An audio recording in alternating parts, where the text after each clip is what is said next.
Buen día a todas las personas que nos están escuchando. Le damos la bienvenida al espacio radial de FUCBAN, Habitar el Pensamiento, que se emite todos los martes por Radio Fénix. Como ya saben, los martes, un martes de cada mes, el programa es llevado adelante por las compañeras del área de género de FUCBAN, quien les habla, Ana Laura Lobato e Isabel Sarboni. Buen día, Isa. Buen día, Ani, ¿cómo estás? Bien, muy bien. Bueno, antes de comenzar con el tema de hoy, vamos a compartir algunas actividades de la Federación que se van a estar realizando en estos días. Comenzamos con... Bueno, antes de las actividades de Federación, recordar un poco cuáles van a ser las actividades del día de hoy. Hoy tenemos paro de PIT-CNT, que a partir de las 10 va a estar la concentración en la refinería de La Teja para marchar hasta Carlos María Ramírez y Carlos Telier. Después a las 2 de la tarde tenemos la inauguración del memorial que está haciendo, que inaugura hoy Crisol, sobre las presas políticas.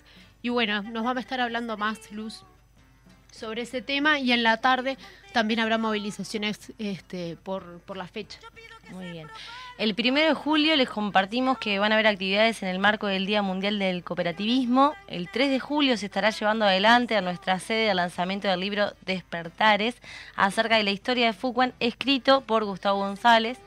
El 6 de julio comenzamos nuevamente con las intervenciones en distintas esquinas de Montevideo por la lucha del Fondo Nacional de Vivienda. Ahora sí, Isa, compartinos a ver el tema que nos convoca hoy. Bueno, por supuesto, como no podía ser de otra manera, el tema de hoy es la huelga general del 27 de junio de 1973 contra el golpe de Estado cívico-militar. Y para eso nos acompañan dos compañeras que les agradecemos muchísimo que estén acá.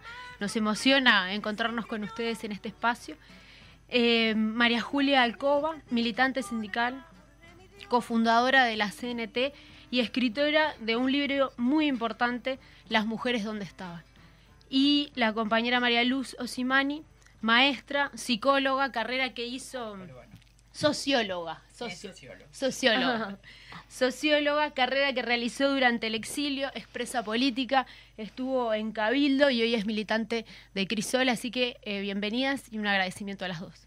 Muchas gracias. Muchísimas gracias y una alegría poder estar acá y estar con la compañera histórica del PIT-CNT, que seguro tiene muchísimo para aportar, y muchísimas gracias a ustedes por tenernos en cuenta en un día como hoy, que estamos todos tan emocionados, ¿no? Sí. Muy bien, María Julia, nos parecía, para ir entrando en el tema, conocer un poco acerca de vos, cómo fueron esos primeros años a los que, siendo tan joven, comenzaste a trabajar en la fábrica textil en el Cerro, y cómo te acercaste al sindicato. Bueno, remontar a aquellos años, bueno, era una chiquilina cuando empecé a trabajar en Lana Uruguaya, que era un dueño también de FUNSA, de una patronal muy dura. Yo tenía 13 años cuando empecé y me dije que no tenía cédula, mis hermanas trabajaban ahí. Y mis hermanas me avisaron que iban a tomar nuevas personas y me presenté. Cuando me pidió la cédula, yo le dije que estaba en trámite y así entré en la fábrica. Fue muy, muy bueno para mí porque en mi casa siempre se hablaba de mis hermanas, de la fábrica, y de ese un mundo como distinto al que yo vivía en mi casa. Y yo a esa edad ya trabajaba de empleada doméstica, que empecé a principios de esos años, porque en mi casa había como mucha necesidad y dejé de ir a la escuela en quinto. Terminó quinto y, bueno, sexto año no lo hice. Entonces estaba muy contenta de aportar dinero a mi casa y eso lo veía como muy importante. Bueno, la cosa allí, no teníamos sindicato, pero las cosas que pasaban ahí, habíamos unos jóvenes que nos pasábamos los datos y de lo que pasaba. Por ejemplo, siempre empiezan los conflictos por algo importante, aunque parece sencillo. En la fábrica estaba en la bahía, contra el mar. Esa era la última calle de Francia y Egipto. Y entonces, cuando venía la marea alta, se inundaban los caños y se llenaba el baño y no teníamos baño. Y entonces, eso fue una cosa que las mujeres empezamos a decir, no, ustedes los hombres mean en cualquier rinconcito, pero nosotras no. Bueno, y entonces eso fue una de las reivindicaciones principales. Y quisimos hablar con el capataz, no, con el jefe de personal. Y el jefe de personal dice, yo no tengo nada que ver. Y entonces dijimos, bueno, queremos hablar con el señor Pedro Sanz. Y ellos me dijeron, mirá, está en el centro. Y nosotros éramos unos 7 u 8. Nos dieron la dirección y un día le pedimos si teníamos día para que él nos recibiera y nos consiguió el día. Y fuimos. ¿Y tú con 13 años? Yo, sí, cerca de los 14, ¿no? ¡Qué bárbaro, qué experiencia! Entonces, subimos, y ahí subimos en ascensor. Yo nunca había subido a un ascensor, Claro. te podrás imaginar, y venir al centro, que era casi por acá, por la Ciudad Vieja, menos. Bueno, todos éramos muy ingenuos, muy ingenuos. Y en eso abre la puerta una muchacha y nos hace pasar. Y entonces ahí fue que nos sentimos, para hablar con él. Dice, bueno, ¿a qué vienen ustedes? Y dice Casanás, un obrero anarquista, dice, queremos formar sindicato y ya lo formamos. Venimos por las cosas que hay adentro de la fábrica que están mal, así. Y él dijo, en mi fábrica no hay sindicato. Dice, sí, pero ahora hay. Y entonces ahí no pudimos hablar nada. Abrió el cajón, sacó un revólver y empezó a decir que les digo que no hay sindicato. No. Y entonces todos nos quedamos así. Y entonces el compañero Casanás, que era un poco el que nos llevaba Lo guiaba en ahí. una delantera, dijo, no, lo que pasa es que usted es un viejo negrero. Ay, ahí sí que se me enfureció. Y dice, ustedes se me van, todos se me van porque mi fábrica no es sindicato.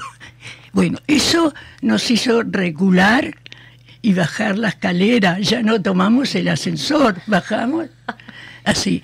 Ese fue mi principio. Y después dijimos, no, tenemos que contarlo cuando volvamos lo que pasó. Y una compañera y un compañero decimos, vamos a hacer un paro.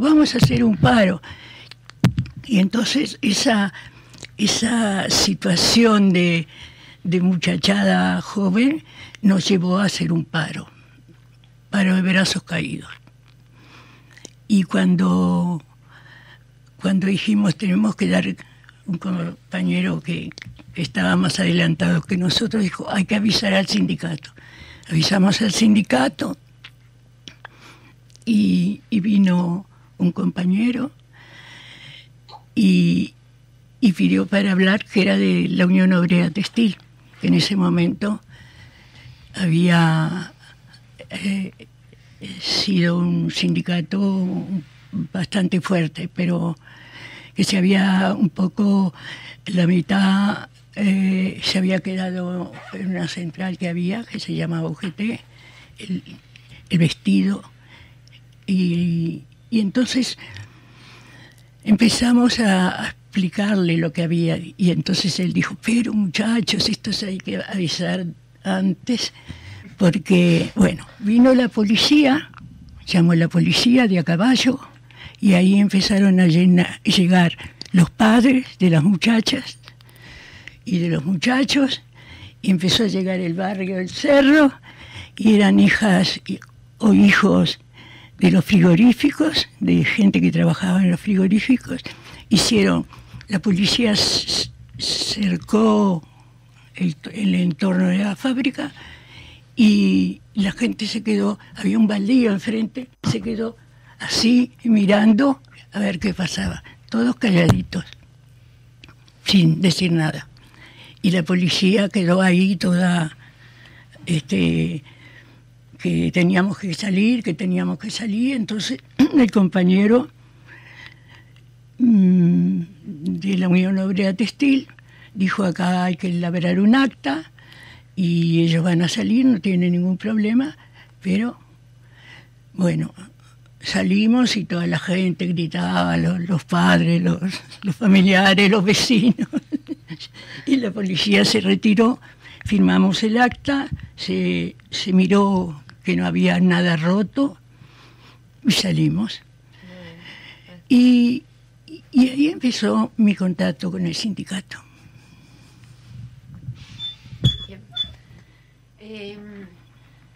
Luz, en este mismo sentido, ¿cómo nace tu compromiso político, ese acercamiento a las organizaciones sociales, a la militancia gremial?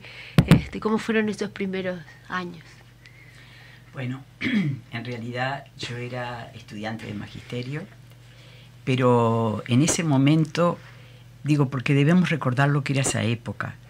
O sea, nosotros veníamos de un Uruguay que era en la Suiza de América, era esplendoroso, se vendía todos los productos al exterior, en fin, pero cuando termina la Segunda Guerra comienza una situación de crisis económica cada vez más seria, que nosotros en el magisterio que hacíamos práctica lo veíamos de los chicos venir. A mí me acuerdo que una de mis últimas escuelas fue en la Ciudad Vieja. Los chicos ahí eran los hijos eran diareros. Yo tenía un cuarto año. Eran diareros, pasaban el día vendiendo diarios, lustrando botas. En la Ciudad Vieja, que es en la calle Maciel, había trabajadoras sexuales. Los chicos venían sin comer. O sea que nosotros ahí empezamos a percibir aquel Uruguay que se empezó a caer. Bueno, terminó la dictadura con más de 60% de personas desempleadas. Entonces, eso a nosotros fue como una inyección de empezar el magisterio mismo. Bueno, hoy tenemos desaparecidos como Gustavo Insaurralde, ¿no? Compañeros y muchos compañeros maestros que en ese momento nos organizábamos y bueno, yo tenía en la biblioteca, tenía comida porque los chicos venían sin comer. Me acuerdo de un niño que me decía, maestra, por favor, usted me guarda lo que yo gané, porque si no en mi casa de pronto se lo comen enseguida, viste, el padre, y la madre era la que organizaba, la madre era la que de alguna manera era la organizadora del presupuesto familiar, y él prefería guardarlo y dárselo a la madre, ¿no? Bueno, en fin, eso por un lado, y por otro lado yo era católica. O sea, yo vengo del área en ese momento se estaban los grupos de reflexión, la iglesia jugó un papel muy importante, así como los sindicatos, los movimientos sociales, las iglesias se reunieron y formaron lo que era una coordinación ecuménica. Y nosotros en ese momento éramos un montón de jóvenes que en ese momento salíamos a los barrios, ayudar a construir casas, ayudar a llevar alimentos, porque realmente la situación económica era muy trágica. Entonces, en ese momento cada vez uno se iba acercando a esto. En el propio magisterio estaba una lista, que era la lista 3, que nosotros militábamos. Y en fin, como que ese fue el primer acercamiento hasta que fue con mi compañero. Trabajábamos en mucho socialmente y finalmente, en realidad terminamos entrando al MLN, porque en realidad lo que se veía no era solamente Uruguay, se veía que esta situación se estaba dando en América Latina. O sea, nosotros lo veíamos venir. Yo ayer cuando escuchaba, yo decía, Sanguinetti decía, nos sorprendió. Yo digo, ¿qué nos sorprendió? Si todo el mundo, lo que está contando ella del sindicato, te das cuenta que con un revólver, o sea, todos lo veíamos, la gente en la calle lo veía, ¿no? Bueno, y además digo, todos, porque la gente estaba primero con hambre, y segundo buscando trabajo, porque no había trabajo, y tercero sabíamos que estaba Chile, sabíamos que estaba Brasil, ya se había dado el golpe, estamos hablando de la década del 60, Argentina. Entonces estábamos viendo una situación que nosotros veíamos que se venía y estaba Cuba. Entonces digo, bueno, eso a nosotros como jóvenes nos había infundido el valor de que, bueno, había que ir también trabajar desde un poco más fuerte. Estaba el Frente Amplio creándose. Era un momento, bueno, de muchísima efervescencia. Entonces digo, bueno, en ese momento la opción de muchos jóvenes fue acercarse a distintas organizaciones y bueno. Había que estar, había que resistir. Es que no había más, que había que estar porque nosotros los jóvenes, yo digo, esa valentía que ella dice con casi 14 años, ir tranquilamente, y digo, y nosotros también, o sea, lo veíamos ahí, veíamos que el proceso lo podíamos dar vuelta, claro. Pero también no teníamos esa visión más grande de que esto venía en América Latina y que además teníamos a Estados Unidos muy fuertemente. O sea, teníamos también la lucha contra el comunismo, ¿no? Sí, entonces sí. Era esa cosa que se venía y venían, había pasado ya, nosotros, fíjate que en las elecciones estaban en la frontera las tropas de Brasil, por si llegaba a ganar el frente. O sea, esto era realmente una situación que la estábamos esperando que se viniera más fuerte, pero como que entendíamos aún como paisito chiquito y muy jóvenes que era posible ganar o dar vuelta o asustar por lo menos. Bien. María Julia, ¿cómo fue? Porque vos sos cofundadora de la CNT, participaste en ese proceso. ¿Cómo fue la fundación de la central? ¿Cómo la viviste vos? Sí, la viví. Yo cuando estoy hablando del 54. Tú sos menor que yo. Hablabas de la década del 60. 60. Sí. Bueno, ¿cómo es la pregunta? Perdón. Sobre la creación de la CNT, sí. Sobre la fundación. Sí.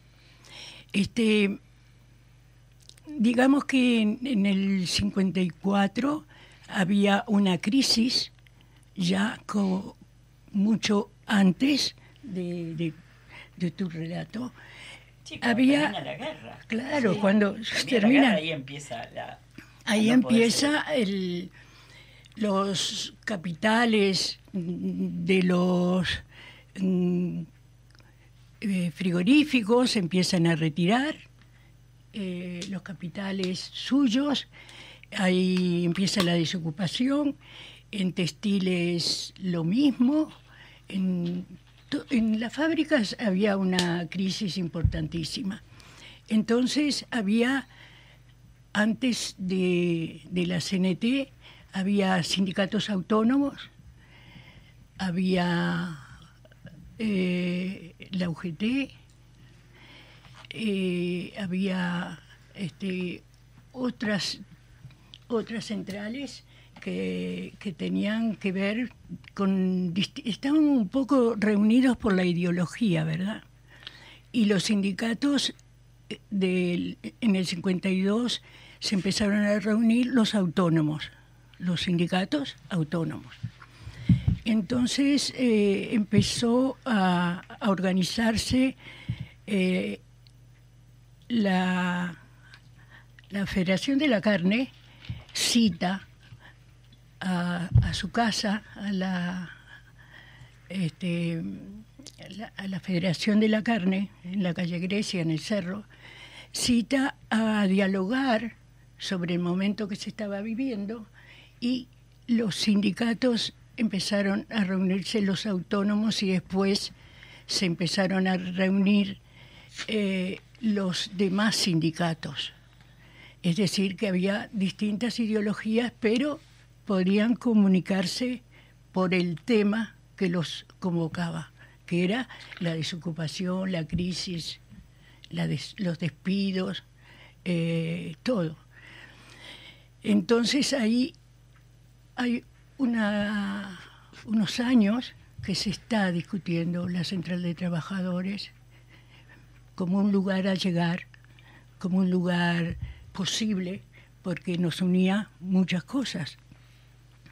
Y eso permitió que tuvieran que elegir los que tenían las distintas centrales y los sindicatos autónomos, discutir qué hacemos.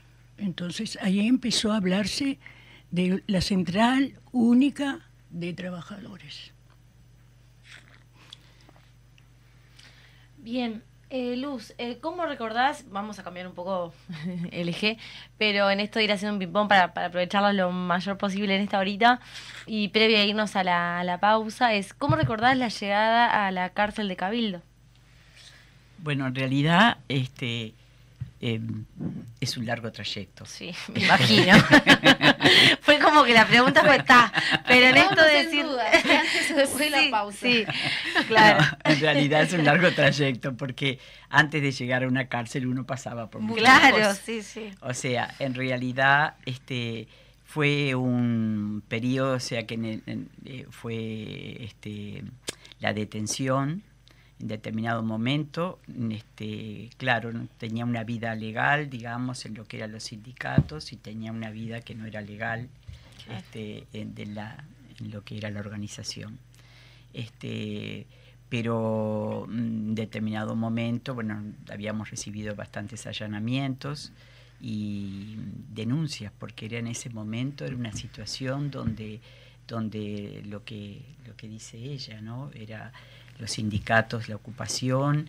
Me acuerdo de lo que era el puente, que era el paralelo 38, que allí yo en determinado momento trabajé en la escuela de allí del Cerro, y me acuerdo que se frenaba allí, ¿no? Se cortaba y no se dejaba pasar nada. El cerro era una maravilla, el cerro era una maravilla, sí.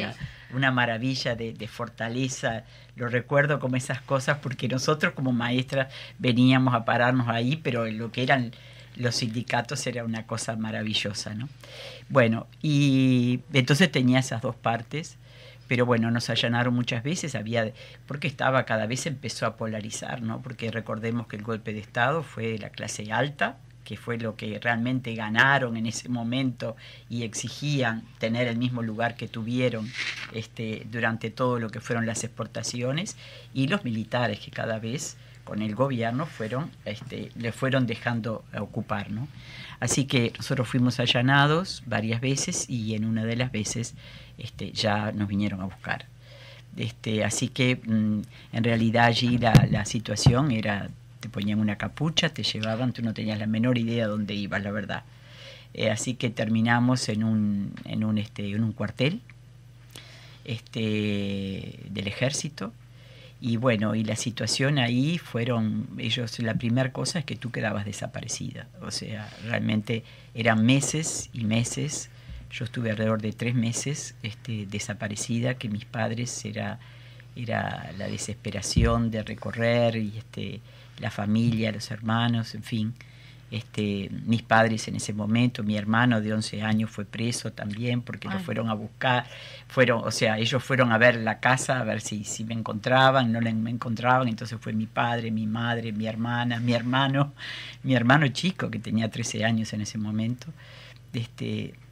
Y bueno, nosotros no sabíamos nada realmente, porque yo ya ahí me separaron de todo y solamente sentías voces, sabía que había un lugar donde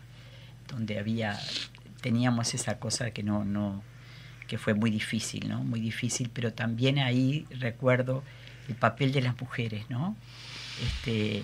Digo, porque aún en esas cosas recuerdo en un momento así de muy difícil, que nos llevaban a cualquier hora, a cualquier momento, solamente tenías lo puesto, así que si tú estabas menstruando, si tú tenías que ir al baño, todo era ahí, en tu ropa, claro, en tus cosas, con un frío. Aquel invierno en el 72 fue un invierno muy, muy frío. Yo caí en junio, el 2 de junio, y me acuerdo que en una de las veces había camas, había gente tirada en los colchones, y siento una voz de una compañera que cuando me venían vuelta a llevar me dice: fuerza, gurisa. Y yo, tú sabes que hasta el día de hoy esa voz la tengo adentro mío.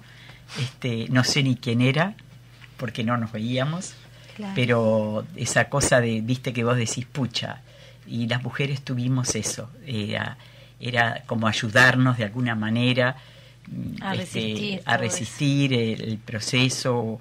Me acuerdo que había una compañera también en aquel determinado momento que dijo la manera de desmayarse, si uno creo que era médica, entonces nos hablaba así de bajito a ver cómo se podía uno hacer como que se desmaya. Bueno, me acuerdo de esas cosas de las mujeres, ¿no?, que nos ayudábamos. Bueno, fue, porque te digo, mucho tiempo. Mis padres recorrieron todo, nunca me encontraron, y en determinado momento me llevan a jefatura, pero pasan muchos meses, y allí en jefatura, al 6º piso, me encuentro con muchas compañeras que venían de distintos cuarteles, muy, muy deshechas, muy, muy mal, muy difícil, ¿no? Y ahí nosotros pasamos muchos meses ahí adentro, por lo tanto, la huelga la paso desde adentro de jefatura. Sí. Y ayer comentaba con otra compañera que después tuvo cárcel conmigo, le decía: ay, por favor, porque me acuerdo que nosotros estábamos prendidas de los barrotes y escuchábamos cuando iban entrando con caballos y con gente arrastrando, y veíamos todo y sentíamos, porque sabíamos que se estaba programando una huelga general si se daba el golpe. Entonces no teníamos nada más que pedacitos de noticias, porque nosotros no teníamos ni radio, no teníamos nada, ni visitas. Entonces, bueno, pero sentíamos los caballos y la gente y los gritos, y bueno, y eso de alguna manera fue muchos meses después es que yo llego a Cabildo. O sea que el golpe lo pasé en jefatura, nada menos que llegando las tropas con todos los compañeros, y eso. Bien, vamos a tener que hacer una pausa. Vamos a ir a la pausa con un tema de Violeta Parra, La Carta. Muy bien, volvemos de la pausa en el marco del 27 de junio. Hoy nos acompaña María Julia Alcoba y María Luz Osimani, perdón, se me quedó las dos veces. Osimani. No, aparte me quedó el cursor arriba y no lo podía mover. Bien, María Julia, ¿cómo recordás el 27 de junio del 73 y qué implicó la organización de la huelga general? Bueno, yo en esa época ya trabajaba en Sadil, que estaba en Veracierto, en Carrasco, Malvin Norte, ¿no? Sí, estaba Malvin allí. Norte. Malvin Norte. Y ya estaba fuera de la fábrica, porque la hilandería la redujeron a la mitad y nos ofrecieron alguna gente el despido, y yo lo agarré porque sabía que todo se iba a la mierda. Y entonces lo agarré, y en esa época tenía hijos todavía chiquitos. Estaba mi hijo mayor de 11 años, Ernesto de 5 y Felipe de 4. Se llevaban 14 meses, se llevaban esos dos. Pero de la huelga ya sabíamos antes. se había aprobado por la Central de Trabajadores ya que si había golpe se paraba a la mañana siguiente, que para textiles era a las 6 de la mañana. Se ocupaban todos los lugares de trabajo, los lugares estudiantiles, todo donde estuvieras trabajando se paraba y se respetó y la gente como una sola persona se paró. Unos días antes yo trabajaba en Malvín, en la zona del Frente Amplio, que estaban los comités de base que apenas estaban formándose y algunos ya estaban formados. Y había un registro con el compañero bancario y una maestra. Hicimos un registro de motos y de autos para trasladar gente durante la huelga que pudiera formar toda la zona y trasladar las necesidades que fueran, porque en esa época no había teléfono móvil. Y entonces el teléfono móvil eran los muchachos de la moto, los autos que se llevaban a los dirigentes de un lado a otro a veces para hacer la asamblea. Ahí era una zona muy textil, estaba de las fábricas grandes, había Hildu, muchas fábricas, ahora no me acuerdo, pero es decir que estábamos todos conectados. Y los hombres generalmente eran, cuando estábamos ocupando la fábrica, estábamos una cantidad de gente afuera, como bancarios, que nos ayudaron muchísimo que a esos traslados. La gente había gente que iba a hacer finanzas a veces al barrio y se traía mucha cosa ya para la olla, que generalmente eran los compañeros los que hacían las ollas, y las compañeras también estaban participando en tareas de adentro de la ocupación y de esas necesidades que aparecen, ¿no? Ahora fue una cosa muy interesante, porque cuando la compañera levantábamos la huelga, la compañera Jorgelina fue la encargada de llegar a los lugares y hacer la asamblea, y otros compañeros, ¿no? Y hacer la asamblea para decir que la cosa estaba para terminar, que había que levantar la huelga por necesidad. Y ella recibió muchas, en la discusión, muchas compañeras y compañeros que decían, no, vamos a seguir. Y se tuvo que discutir que en ese momento no dejábamos de luchar, que estábamos luchando contra el golpe militar y por la democracia. Esa fue la importancia de la huelga general. Se estaba luchando para volver a la democracia. Y que después teníamos mucho trabajo para hacer, otro tipo de trabajo. Se cambiaba a otro modo de lucha. Y ahí ellos empezaron el baño de sangre, el baño de presos, de desapariciones, de compañeros. Y nosotros, muchos de nosotros, de los obreros, caímos en esas redadas muchas veces, y las desapariciones de las compañeras, y eso era todo por igual. Ahí estaban las mujeres, todas las mujeres, en distintas situaciones.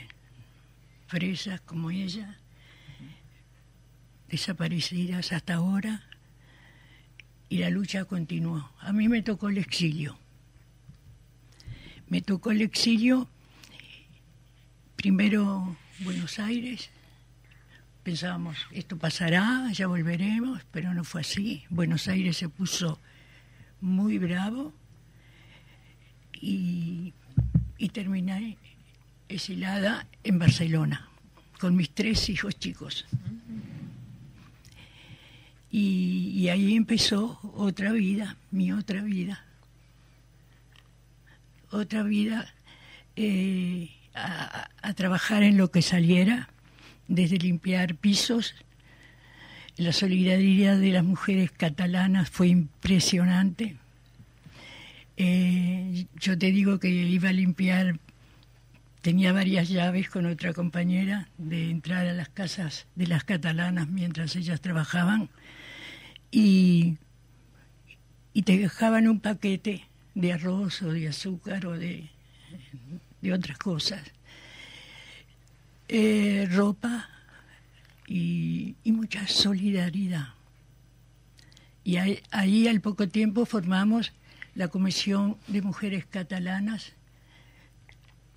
con ayuda a las mujeres catalanas y las presas políticas. Y fue un movimiento de 5 años, del 80 al 85. Fue impresionante, porque nosotros trabajábamos, pero también militábamos, hacíamos... Nunca dejaron de organizarse. No, de a poco nos fuimos organizando. Cuando a un país llegaban 2 o 3 o 4 uruguayos y uruguayas, ahí se formó el comité de la CNT en el exilio. Y eso fue una fuerza de trabajo de todos los días. Es decir, esas eran las otras formas de lucha. Y esa comisión sacó a compañeras que estaban presas con problemas de salud importantes. A Rita Ibaruru, a Ida Pagola, y otras más.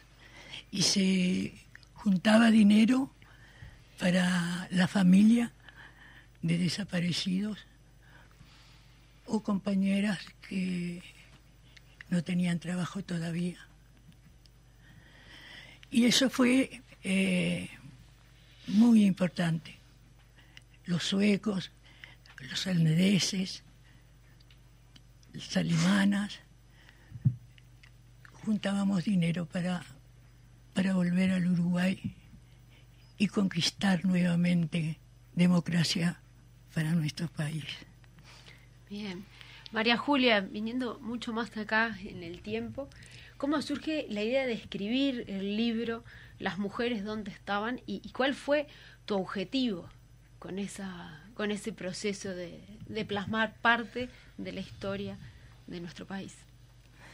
Sí, para mí fue importante en el exilio empezar a escribir, porque me ponía en contacto con ese mundo que me rodeó en la llegada de los cañeros a Montevideo, las mujeres de los Cerros Rosales, las mujeres textiles.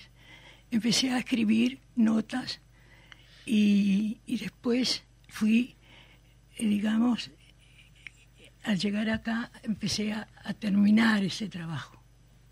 Y ese trabajo me abrió muchas puertas, pero me abrió muchas voces de mujeres. Que ese motivo fue publicado donde participó económicamente la facultad, el PICNT y algunos otros organismos de estudiantes. Y le pusimos dar voces a aquellas voces calladas que habían hecho muchas cosas. Y dónde estaban las mujeres, a veces me motivó en España porque yo las veía, las mujeres esas, las de los Cañares, todo, a la Chela Fontora, que la conocí con 17 años, a todos los que conocí, traté de que aparecieran visualizadas como unas militantes de todos los días. Y Jorgelina, si escribo otro poco, tengo material. Jorgelina fue también una compañera que puso voz, porque a veces teníamos que ser hombre pero Jorgelina tenía un vocerrón que se imponía. Y eso es importante, empezar a salir en la foto. Sí. Eso. Bien.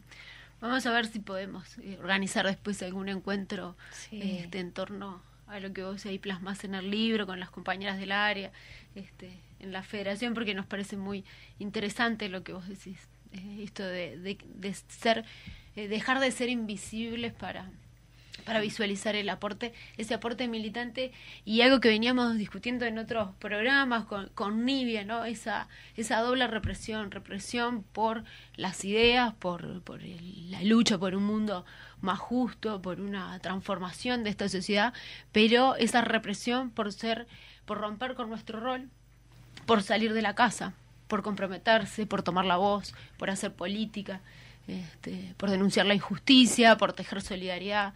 Entonces esa doble represión que sufrimos las mujeres siempre, y que en esa etapa fue muy fuerte, en las cárceles eso se sintió.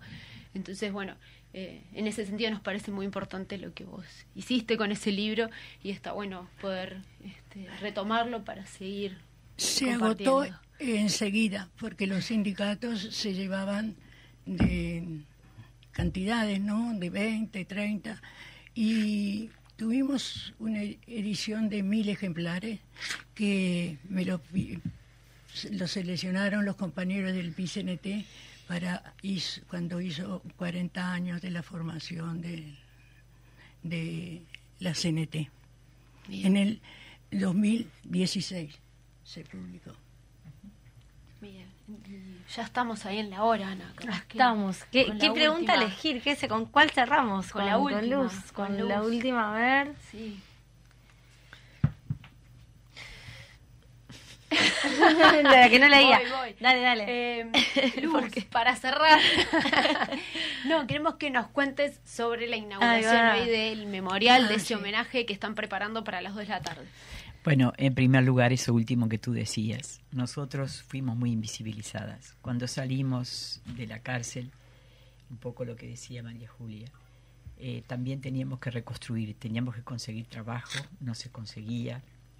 Teníamos que, los que tenían hijos, tenían que atender a los hijos, tenían que sobre todo sobrevivir.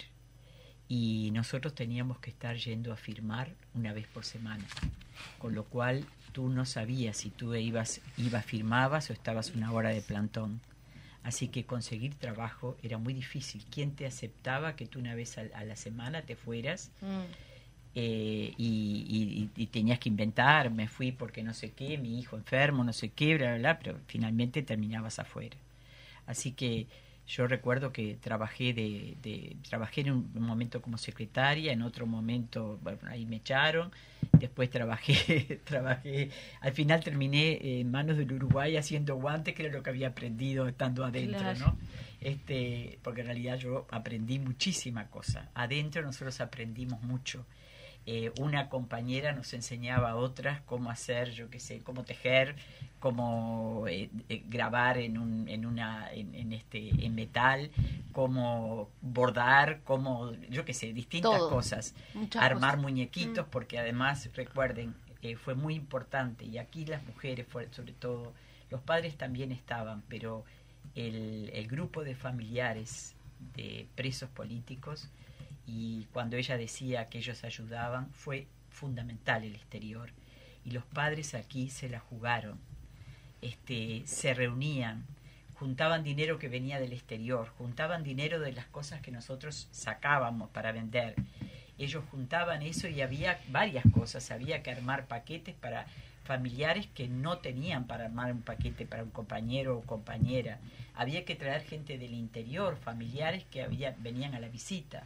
Entonces había que buscar presupuesto, había que trabajar muchísimo en todo eso, colaborar de pronto con nosotros, con llevar algo de fruta o algo, porque realmente la comida era muy mala.